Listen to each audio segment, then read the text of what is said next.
Good morning, everybody. We're back again. That's Grant Bilse. He's just had his first cup of coffee for the day. Just his first sip. It's a special moment. I like that you're a two-hander too. You got to feel the warmth. Otherwise, why not just drink a can of Mountain Dew? You know, what separates the cup of coffee from any other beverage? You got to feel it. Nothing wrong with Mountain Dew. Nothing wrong with, you both have one. God damn it. But I also have a coffee. Yeah. I don't drink coffee. Yeah. I don't drink coffee. That is already canon in the Bart Winkler universe. What is? I think it's established that you don't drink coffee. I didn't know. Oh, really? I don't know if I remembered that. Maybe not. Today is going to be we're going to toast it and post it. We're going to put this thing in the oven and I'm going to throw it online. Oh. I mean, at its normal time, but I'm not going to, like, some nights I stay up late and I make sure that, all right, everyone's covered with all the details. And I want it to be like, you know, I'm not talking about the Brewers Wednesday game in this specific episode. Sure. As I've got a very busy day. I do Bill Ryder's show. I've got to go to Madison tonight. I'll be at the Steve. You're getting rained out. You think so? I don't know where it is, like how much. We're only like 20 miles apart from each other, but it is like lightning, thunder, heavy rain. Doesn't look great out there, Bart. 12 hours from now? I don't know. Unless the field gets so drenched. I mean, it's going to be yeah. Oh, they play on turf. Oh. Yeah, so Messi would not play there if needed. Is that a Messi rule? Yeah, he doesn't want to play on turf, so some of these stadiums are like rushing in grass. Really? Yeah. So no Wednesday recap. Also, I have already watched Secret Invasion, the finale. Oh man, please don't spoil that. I would like to say something on it. I'm left underwhelmed by the finale. And I'm an MCU mark, and so I'm like really trying to like it. It needed to be like 10 episodes long. It was too short. And the finale was written as if the writers knew that the strike was coming and they had to like turn in their paper early. There were times where I had those, I don't know if like some college professors, like, you got to get it in by midnight. And then I didn't start until 11. And then I like rushed it in. And then it was rushed. I'm upset. I am bummed. That's what people said about The Idol too, right? Is everyone was so down on it, negative about it, that they shortened it and they compressed it. And then it was even worse for that reason. So is that what they did with Secret Invasion? They didn't flush the whole story. Yeah. Some of the more interesting things weren't revealed until like the last 5 minutes, which that should have been the series. So I am disappointed, but very eager to see the Marvels coming out in November and Loki in October. There's another Loki? Yeah, season 2, Loki. Yep, coming back. Okay, I was going to say, so another season of the same show, not a different. I gotcha. Well, that's exciting.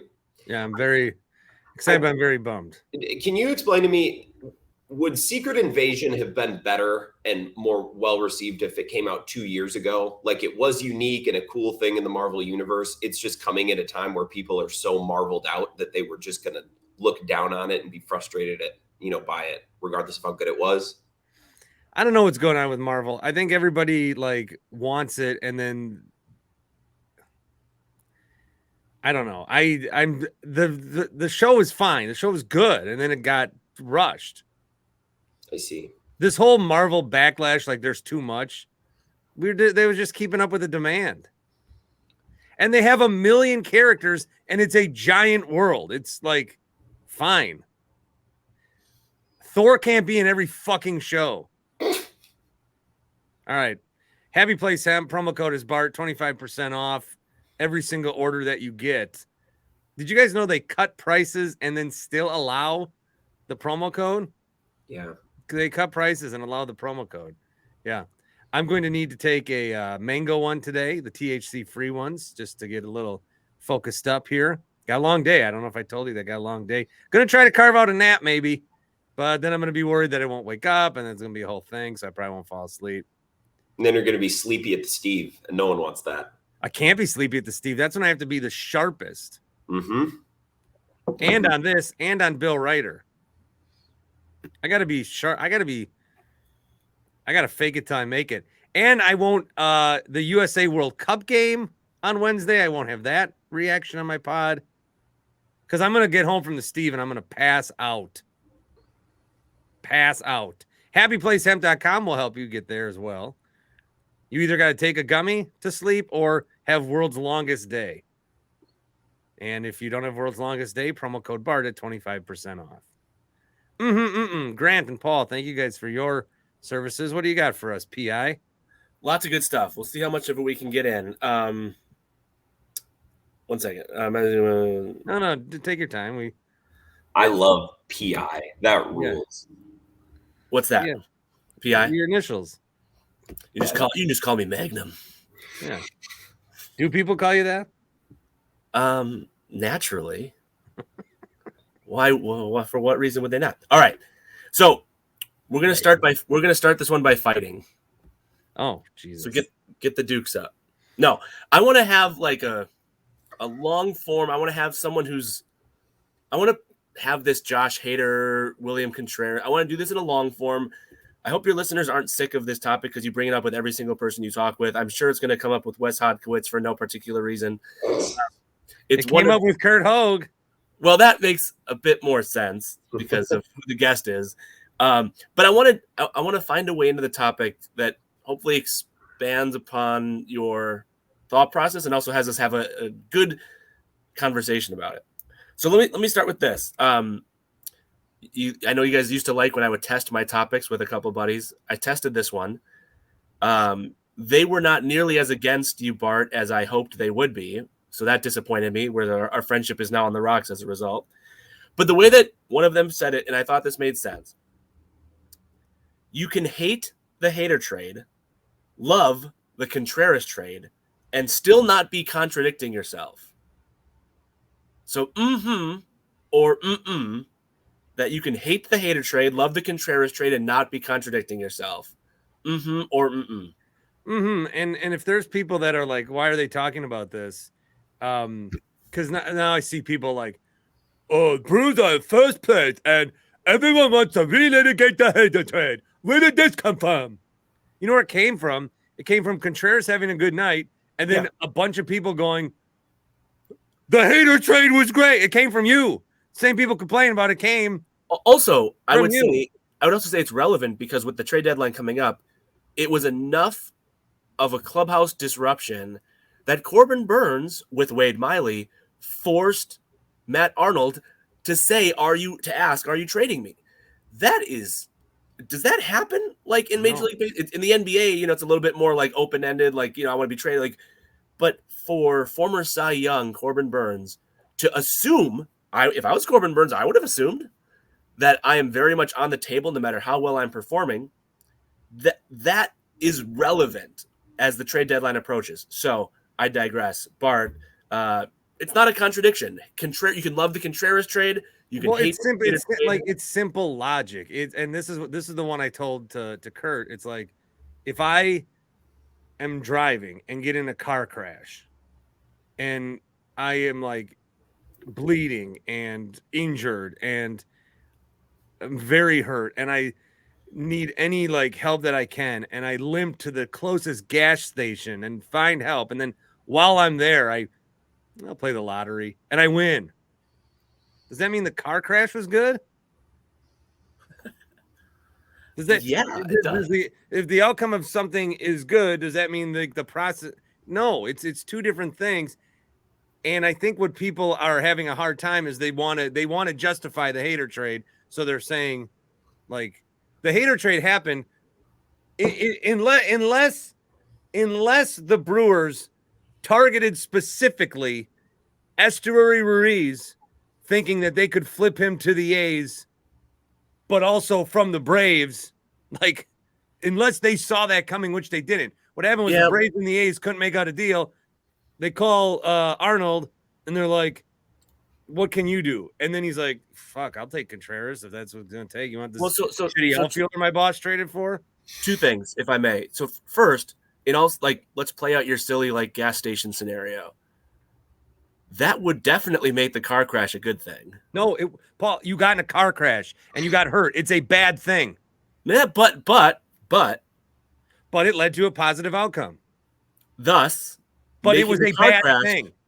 No, you're not this dumb. You're smarter than this. You're not. I think you're back to a little bit of a corner. The other thing I would say is when I'm back in a corner. Stupid man pushes me into a corner and says you're the one that came up with this gas station scenario. Is why I say that. The other thing I'd say is like what the Brewers did with Ruiz. Did they know it would be a 3-team trade because Sean Murphy and the Braves would do this and then they'd have to get rid of Contreras or whatever? No, but they did asset accumulation with Ruiz. So I'm not like if you're like a 100 on this scale of like. It was all terrible, and ends don't justify the means. I'm not I'm not the direct opposite. What's the phrase I use? Getting rewarded for bad behavior. Yes, I've heard you say that 7 or 9 times before this week today. But they acquired a valuable asset, and I heard you say this with Dario. He said you only need like one team, and that is you said like one dumb team. Well, not necessarily one dumb team. But one team that saw, hey, like every time you are watching a game on Valley Sports Wisconsin for the Brewers, and you see the bottom right of the screen, it says stolen base leaders MLB.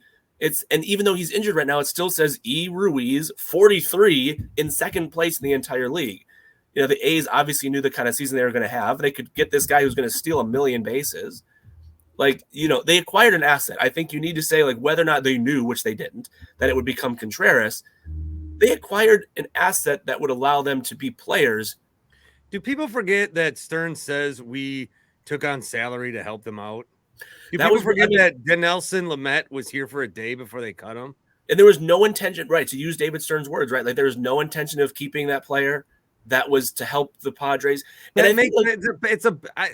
I'm gonna tap out on this one. And let me just say, I think you guys can talk about it. I'm honestly tapping out of this. Well, I have a detour here. I just wanted to start there to set the stage, and then we'll detour after Grant talks. Himself off the screen. I do have a detour on it that I just want to ask. But Grant, we can start this anywhere you want because I do want to detour it because there's I think a fun segue. Yeah. You can hate the hater trade, love the Contreras trade. It's not a contradiction. Mm-hmm. I'm with Bart. I don't think it's a contradiction at all. A couple of things that you guys discussed that I'll pile on. I think Brewers fans want to make the hater trade make sense. I think you both kind of hinted at that. Like there's this desire from the Brewers fandom to go back and say, oh, that's why that happened. If I may, mm-hmm. Bart wants these Marvel shows to be really good.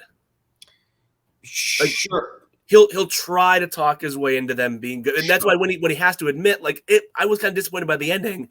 It's hard to admit that about the thing you love. Like Bart, when there's like a bad AEW All Elite Wrestling thing, you like to try to say like that was admit it like that wasn't good because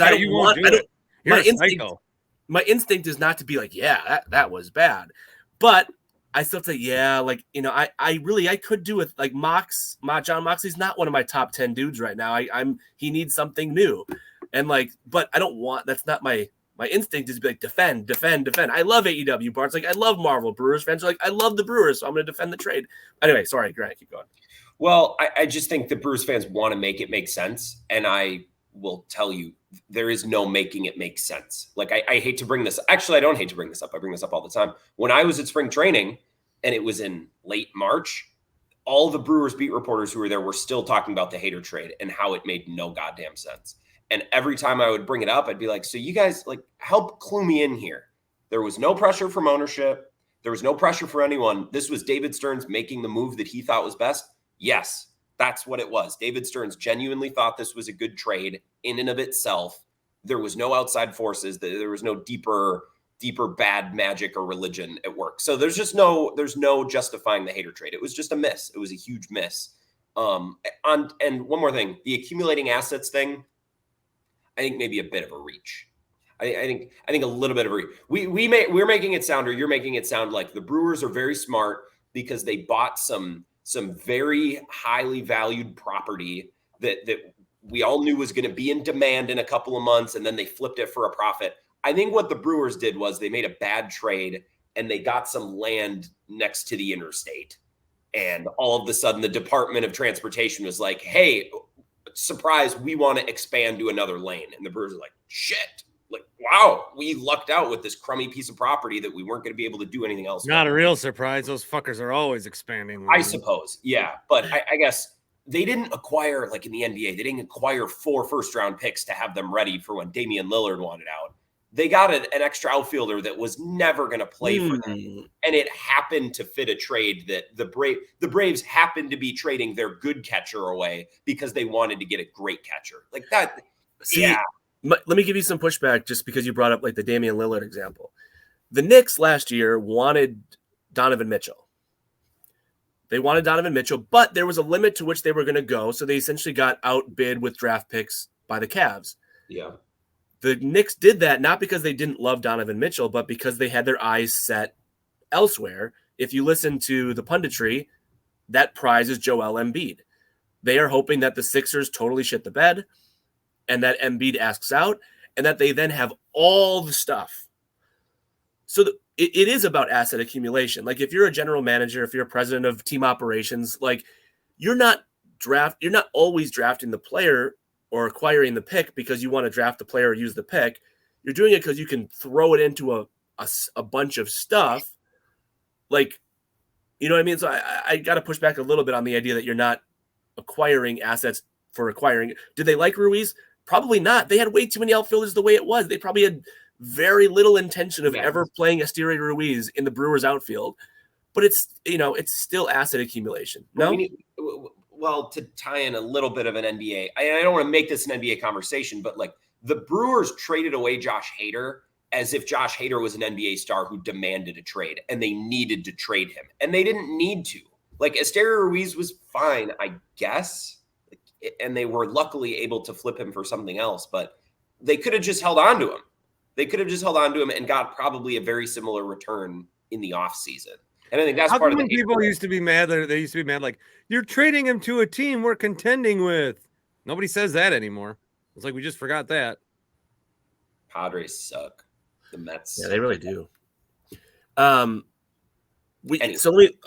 pivot this. Get off this. I'm annoyed. Well, this is because, by the way, this started because like I was ready to pretty much drop it, and then Ken Rosenthal last week put out that article in which you don't need to answer to this, but this is what set the stage for me. Rosenthal wrote, "If I told you the Brewers traded a year plus of Josh Hader for 5 years of an all-star level catcher, 4 years of a dominant setup reliever, and a top 100 pitching prospect, you'd think pretty good, right?" End quote. That's not.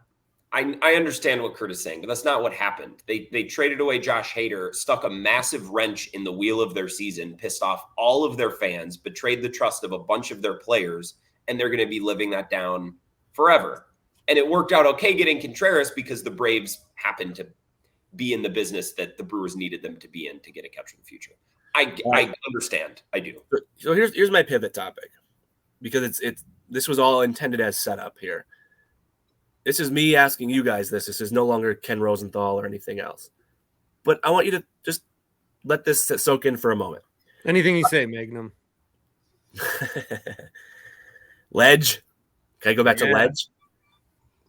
I didn't get a response from Chuck the other day. I thought I would bait him into a Twitter response. He goes, "All these umpires suck. How are they at the big league level?" And I tweeted like, "You just don't see kids that want to be umpires anymore, Frames." I thought that would get him. No. If I told you the Brewers make a trade at this year's deadline that makes them worse and the team misses the playoffs, you get to look into your crystal ball and this is all true, right? You know you're getting worse, and as at least sub-consequence or consequence, you miss the playoffs. But when you fast forward a year from now, the pieces acquired at this year's deadline are so good that it makes it an absolute home run of a trade for 2024 and beyond. You would do that. Or Let me just rephrase. It tanks your 2023 season, or at least leads to the tanking of it. But 2024 and beyond, you are just like, whoa, we are so much better in 2024 and beyond as a result of this. 2023, you shit the bed. 2024 and beyond, oh my God, look at what you did. You No. would do that. Why? Or mm-mm. How? Under what logic? Under the logic that it's the exact situation of Hader and Contreras. Under that logic. You wouldn't do it. I Why would've- why are we so how long do you think you're gonna live, Paul? 100? 150? A Why solid. are you so willing to punt seasons away? Well, another thing is, I've started, maybe the change is I've started living my life thinking that I'm gonna die at any moment. I've I noticed started this. to realize my own mortality. And I don't want to wait for I don't want to do investments. I want now. For my life to be over. I just thought this team was about bites at the apple, and if they did that, then we'd be going 2 years without a bite at the apple. I They thought the whole idea was- threw. Let's be clear. They threw last year's apple like so far out the highway car window. the So, idea is you just get in and anything can happen, right? That's the goal. Well, in order for that strategy to work, you need to get in. And that's why they asked Stearns at his press conference last year. It's like, hey, if your whole strategy is just built on getting in, does it hurt a little extra to miss the playoffs this year? And I don't remember what David Stearns said, but the answer is yes. Yes, it hurts more. When you're just playing to get in and cross your fingers, you need to get in. And then we'd be going 2 years without getting in. Now, what are we talking about for return? Like first baseman of the future? Because if it's an elite reliever and another Eric Lauer, fucking save me, okay? No. Like Find let's so another like, Eric Lauer anyways. to make it like, okay, you just got your catcher of the present and future with Contreras. So let's say in this version, you get your 5 years of control first base. The dude's an absolute stud. Then what is the point of Well, then just be in a rebuild, Paul? Why can't you? I don't agree with that. Like you That's what can do. So you want a Brewers team that has a good first half, and then no matter how good they are at the trade deadline, they say, but we could be better next year, even though we're good now. Let's just punt. There's absolutely a point at which you can no longer do that. Let me be like, if I'm not going to ask you, let's say they did what I'm suggesting here. I would not also suggest that next year for a third year in a row. So you want to be the Pittsburgh Pirates. That's what it sounds Obviously like you not. want to be. I do not want to be the Pittsburgh Pirates. I don't think that's the strategy. comparable given where the Brewers are at.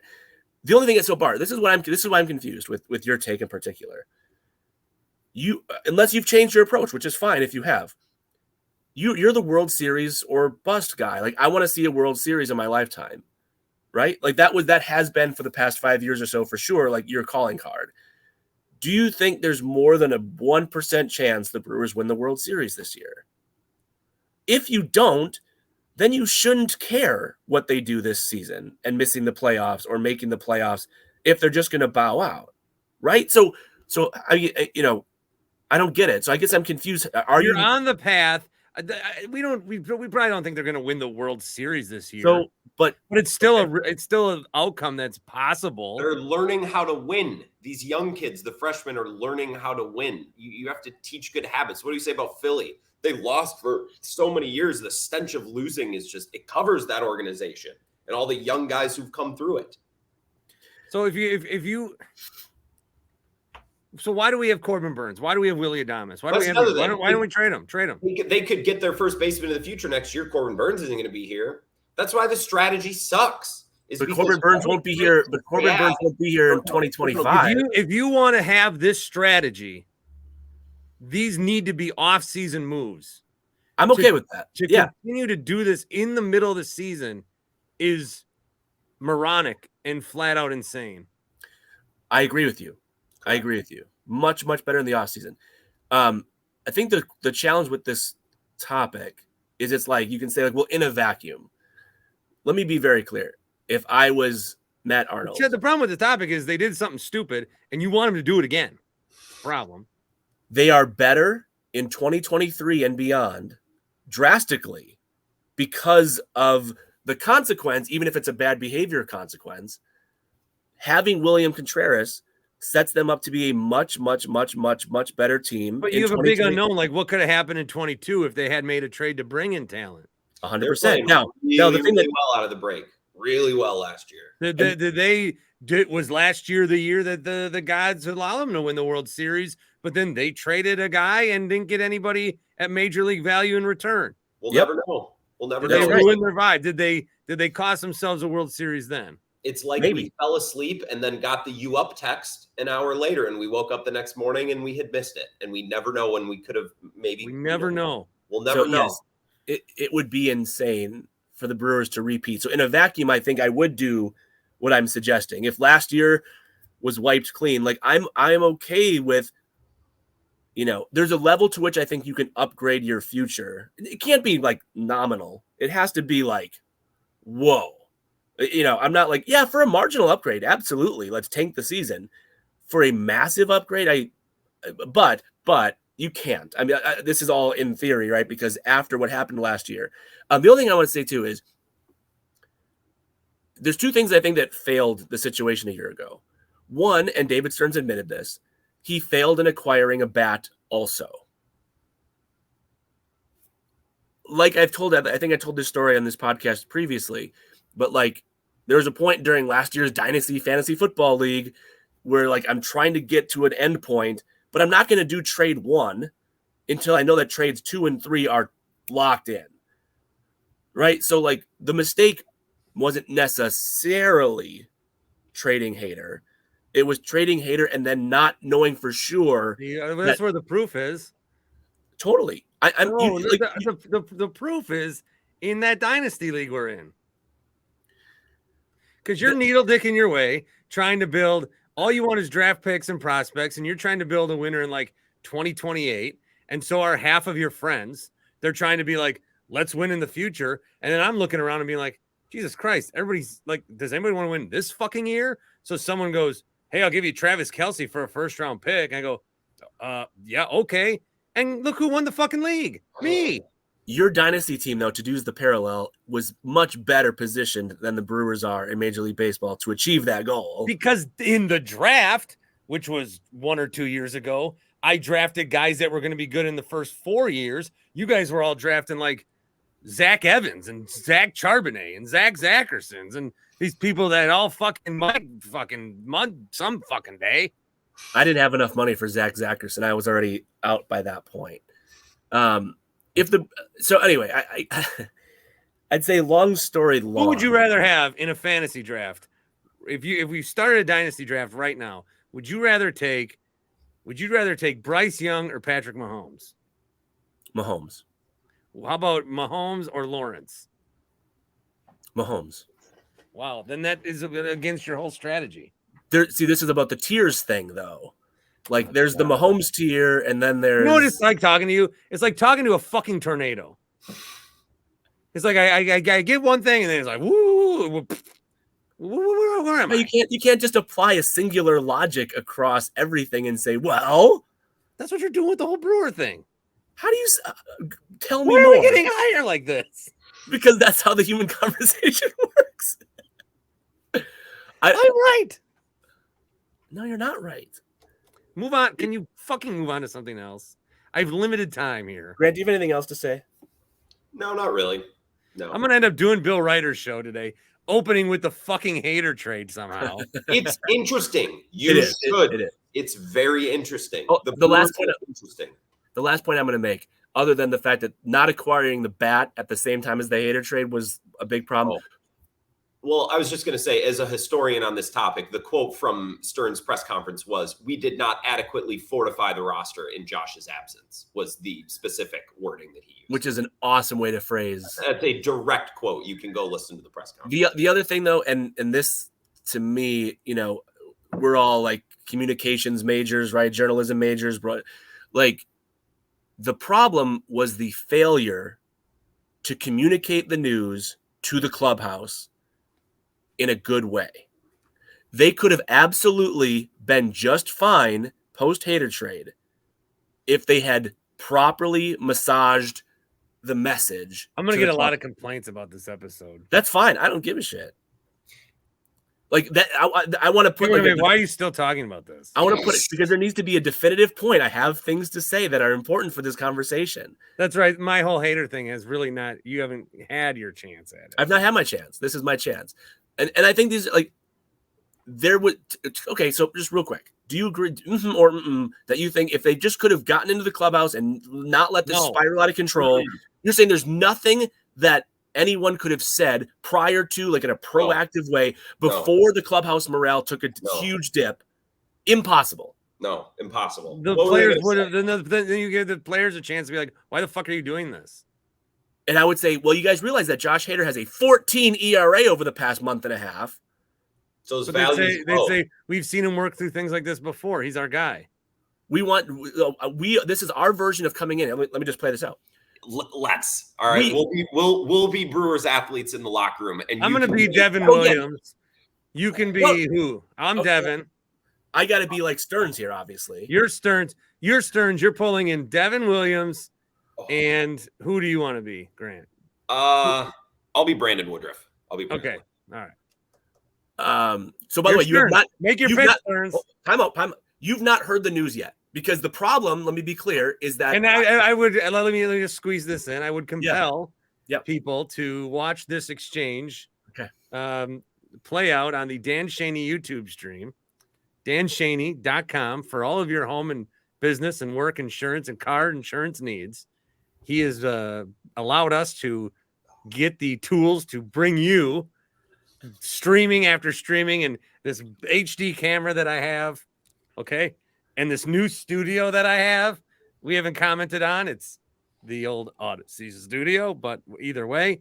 And Paul is positioned to, can I change it up a little? No. So me and Grant's boxes are on the same level, and Paul is on a different level. Actually, yes, this is what we will do. Paul, I'm just moving boxes around on the stream. Paul, you're David Stearns. No, I liked it better the other way. Oh, Jesus. All right. We get the setup. You're David Stearns. I'm Devin Williams, and Grant is Brandon Woodruff. Commence. Good inning today, Devin. That air ball, that airbender. That thing's a son of a gun. Oh, thanks, Brandon. You're killing it, man. I just love this pitching unit. I guess Stearns wants to talk to you and I. So, well, it's interesting you say that, Brandon, about Devin's airbender, because there's something to be said here that Devin Williams, this guy, we do think he's being misused as a setup man. He has. Did the interview start or? Oh, yeah, Devin. I'm just responding to Brandon that Devin. We just think that you're way too good to be a setup man. You know that if you were the closer of this team, you would be one of the best closers in baseball. You'll be an all-star next year in 2023, guaranteed.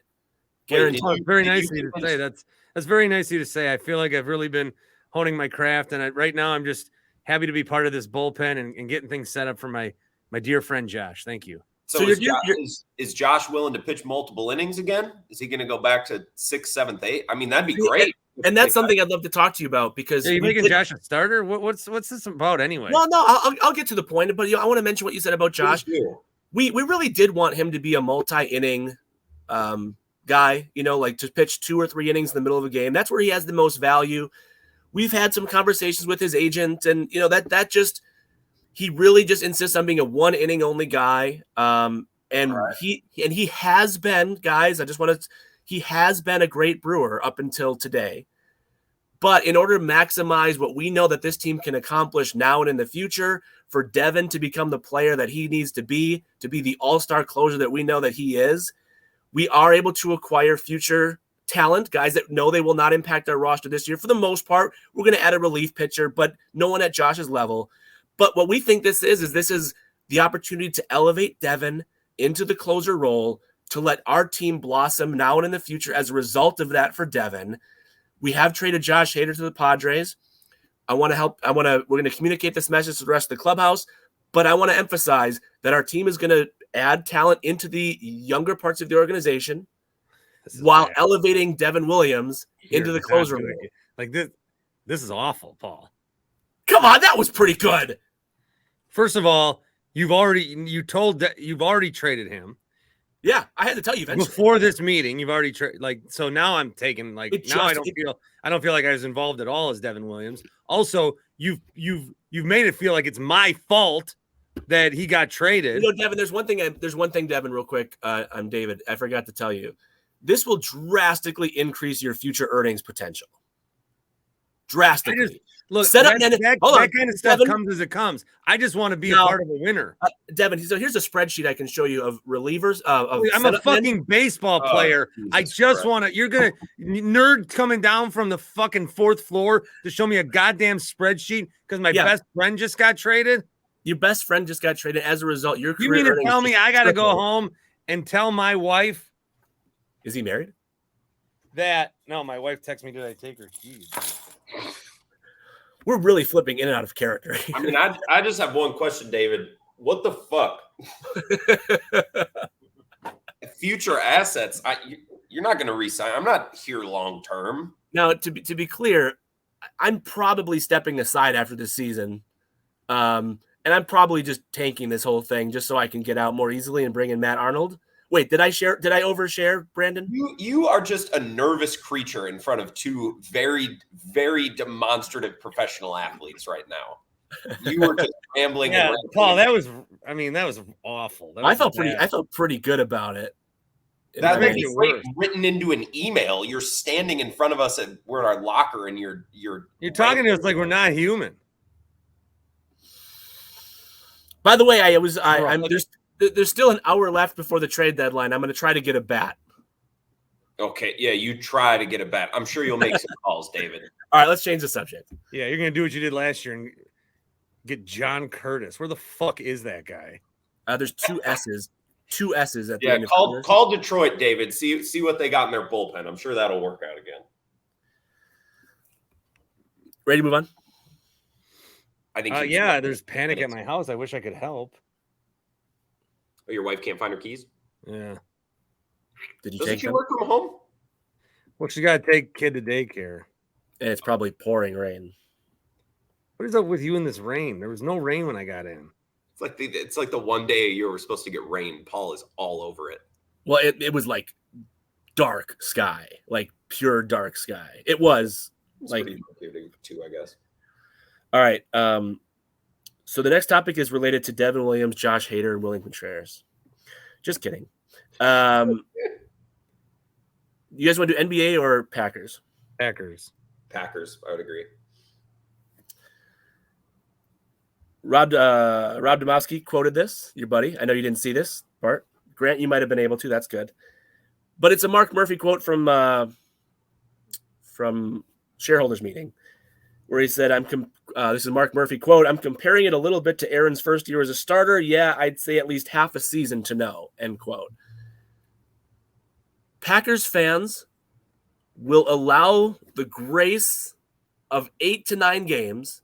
Packers fans will, if Jordan Love is, kind of not too good for the first 8 to 9 games, Packers fans will have the patience to see it through and not make drastic conclusions about Jordan Love.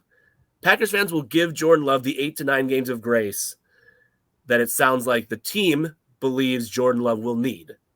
Packers fans will allow that. We'll be good with that. We'll see through the moment. That Packers fans will do that. Grant. Would you like me to bat lead off here? I can bat lead off on this one. I can be quick.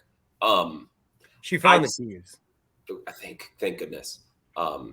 I've seen Cowherd Show and Get Up on the 4-Letter Network and Sports Center and all the. Don't you be 4-letter networking that shit. Why? That's what everyone else says. That's what one guy says. He hears it a lot. That's not just Bill. So many people say that. Bill, when he says that, was on ESPN affiliates, and he would still say it. Okay, so I'll say what Dan Patrick says. I'll say, well, at the old place. Is that better? At the old place. No, it's called ESPN. Fine. On ESPN and all the studio These shows. people are like, don't mention ESPN, because if you say the word ESPN, they're gonna be like, oh yeah, I should go listen to that. I totally forgot ESPN existed. Come on. Disney's earnings report would suggest that maybe that's the case for many people.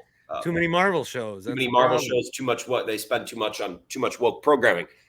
He doesn't single out Star Trek. He says Marvel. That bastard Bob Iger. Why don't you pay your writers? Get them back to work. So I was just going to say, this was a brief point. I would be done by now, if not for, all these debate shows, they've had the headline. Mark Murphy says half a season, fair or foul, all the shows. I saw McIntyre on Cowherd leading with that. We took the I saw words. McIntyre and Cowherd too. He was like, hubbada, hubbada, hi, I'm Jason McIntyre. Get into it. Like David Stearns talking to his players. Who was he? He was interviewing someone. Tom Pelissero was like, Jesus Christ, Jason, just fucking ask your question.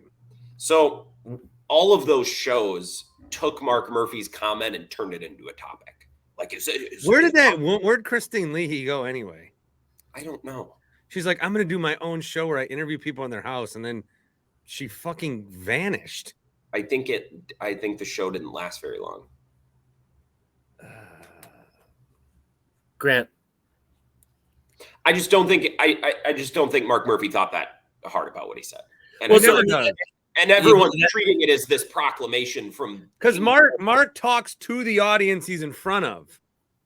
And then what, I don't know, is that fine? Because you talk to the audience you're in front of, and then people always take it a different way. Yeah.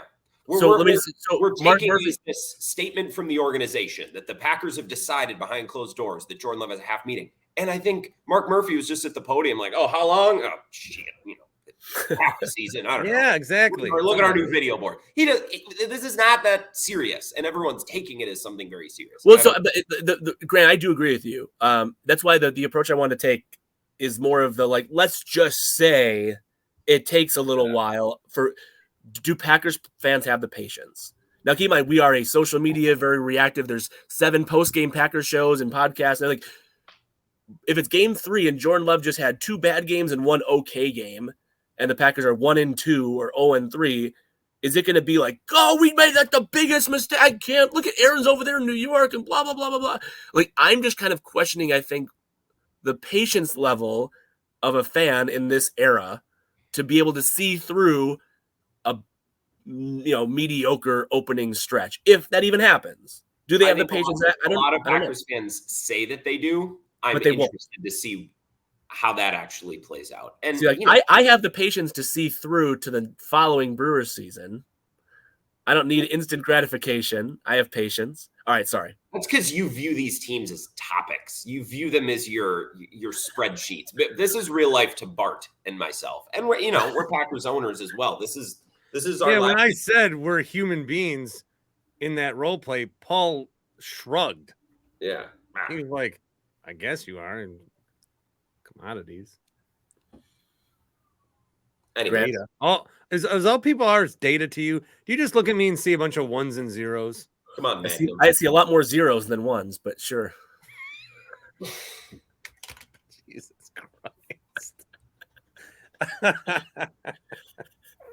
All right. I wasn't 100% sure what that meant.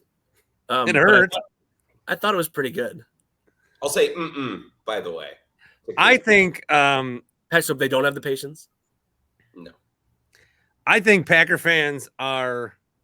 I think we do believe we have. I think we do have the patience. Mm-hmm. Oh. I think we're going into it understanding that this is Jordan Love's year to figure it out if he's good or not. Now, if they start 0-4, human nature will take over and we will combust. I would argue that will happen if they start 1-2. I would like to. You know what? I would like to. Why is it all the negatives? Is there anyone saying, what if Jordan Love throws for 4 touchdowns against the Bears? No one even thinks that's a fucking possibility. But you know what? Is that a bad thing? I don't think that's a bad thing. I mean, I'd say there's lots of positives. Matt LaFleur the other day was like, he was asked about the different energy coming into camp with all the young guys. He was like, it feels like the first year. It feels like year 1. Like, he's all jokey and laughy. And I'm all for that optimism. I am, because we don't have reason yet to not be optimistic. Like, we might as well view this as exciting.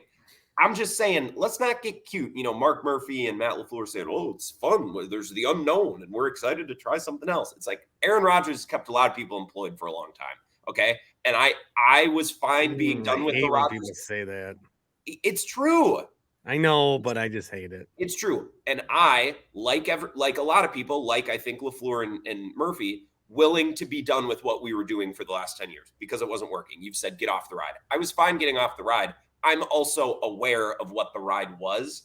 and what things could be like without the ride. And I just feel like Matt LaFleur, this is exciting. Like, I'm finally the big dick on the block. It's like, okay, well, let's see how it goes. Let's see if you're singing the same tune in 3 months, because you might not be. And that's why I just hear some of these comments. I'm like, let's be careful. I don't know. There's a chance this could go sideways. That's all I'm saying. So here's maybe the side topic then that Bart makes me think of this as a result of what you said. The expectation from fans should be making the playoffs. No. Or No. Okay, maybe not should be. The expectation from majority of Packers fans is that they still, maybe they're not like 13-4, but the expectation is that they make the playoffs? No. No? Okay. Even though like Packers fans say no, but then when the Packers miss the playoffs, they'll be that's my question and concern. Well, we want our team to make the playoffs. And they're going to say, like, look, the NFC North was so bad, and yet they couldn't even. Yeah, there might be games they blow, but and then it like bites them. But this is the Brewers thing that you're wishing for. It's happening with the Packers. Next year's, the start of competitiveness again. And like we've talked about previously in other episodes, where if the season goes poorly and Jordan Love does not necessarily absolutely look like the man of the future, you're going to have if you miss the playoffs, you're going to have a top 5, top 10 pick. You're going to also maybe then have the Jets first round pick if you want to leverage those to move up even farther. So like the Packers they're in a win-win scenario. Expectations are low. They will likely, medium low.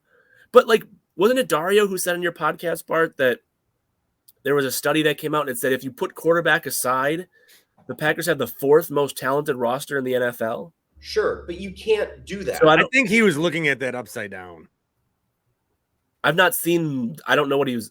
I've not seen it. Are you serious? Like, have you seen the study? No, I think he made it up. I doubt that. I just don't think that is uber important. Because if Jordan Love stinks, like, they found a star in Christian Watson. Okay. You know what Wes Hodkowitz says on my upcoming podcast? You know what Wes Hodkowitz says to me? What's that? He says, that is one of the best questions I've ever been asked. Well, what was the question? You'll have to find out. Oh my goodness. I said, Wes, that's all I ever go for. Thank you, sir. You must have it must have been about the Hader trade. It was. Or was it about the audio and the suites of too much Larry and too much I do bring that up. I also tell him that I like the Brewers, but they're so easy to make fun of. This is all in the pod. Well, I eagerly await. Oh, what's that? Yeah, this week recording. Oh, you did? Yeah. In the search bar at the top of omahasteaks.com, that's where you type in Bart, and then you can go and find the deal. Right. Yeah. Oh, yeah. You get the boneless chicken breast. Yep. You get that. Yep. You get all that. The jumbo franks are in there. Yep. Yeah. Just enter the Bart at the top, and then you get free 8 burgers. You get $99.99. Yep. Okay. Yep. Thank you, John. That was a really real conversation. Well, a lot better than your shitty Stearns cosplay. That was so bad. It was rough. It was unplanned. You talk as Stearns. You talk your you couldn't even convince yourself anymore. It sounded like you were trying to convince yourself. That was the problem. Is we're just sitting here like, is he going to be done? What is this fucking guy saying? This fucking nerd who came down here. Yeah. Anywho, you're both very mean. It's the real world, Paul. We don't work in an office and on a spreadsheet. We throw baseballs and have to win games. We're judged on results. We would just like the same standard. Yeah. Well, then just go. You want us to have this great locker room camaraderie, and you just take a fucking nuclear bomb to it. Ooh, could I throw in a little side topic on the note of the Packers, but tie it also into what's going on with David Stearns? Can I just say this whole celebration that I'm all for the renovations at Lambeau, upgrading things, underground parking, all this money that Mark Murphy invested in Goody and LaFleur. Like, oh, thank you. This is great. The most overrated topic The most overblown thing is now Goody and LaFleur's offices aren't upstairs. They're downstairs. So the players don't feel like they're beneath. The players don't feel like when they go see the boss, they're going up to the principal's office. You are a little baby as an NFL athlete if you can't handle going up some stairs. If you feel demeaned and if you feel like you're being lessened because you have to go up a set of stairs to talk to your boss, then you don't have it. You're not cut out for this. I disagree. Let me hold on. Let me copy and paste that whole thing. I disagree. And pretend that you are now talking about the Brewers clubhouse of 2022. If you can't handle one little trade, oh, my friend is gone. Now you're arguing in bad faith. That's not a little trade. Oh, my friend is gone. We've all talked. I've taken countless calls on my show about how Devin Williams did not handle it well and about how Yelich wasn't enough leader. I agree. Don't say that it's a little trade, though. It's not. And this whole, we're talking with Mike Clemens because Mike's on my show. He's on Bilse show, and he's great. And he's like, the renovations now that everyone's on a level playing field, the bosses don't look down over the player. It's okay.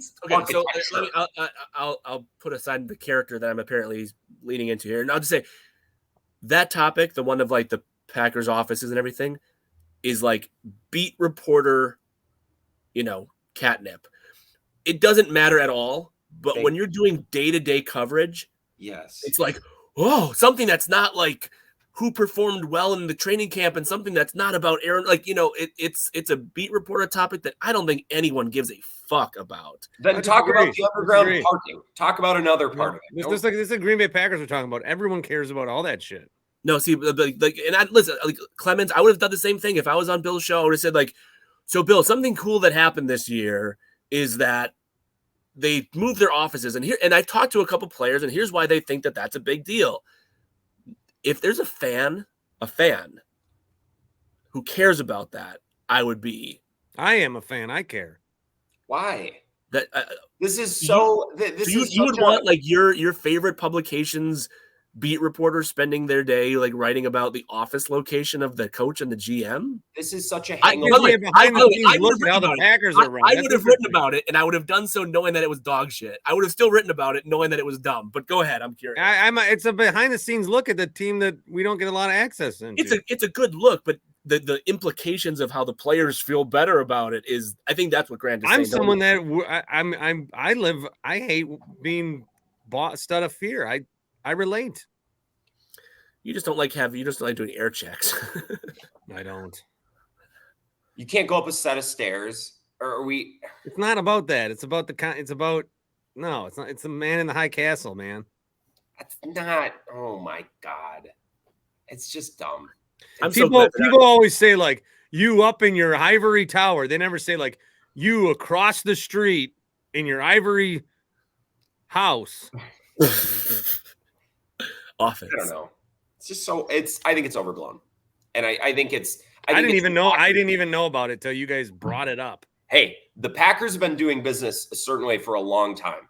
They've been very analytical about. I tried to tell their social media team that there's different things that we can do here, but they told me that's the way it's always been, and it should stay that way because I don't want my professional football team, my 13. That was my Kurt Benkert impression. I know.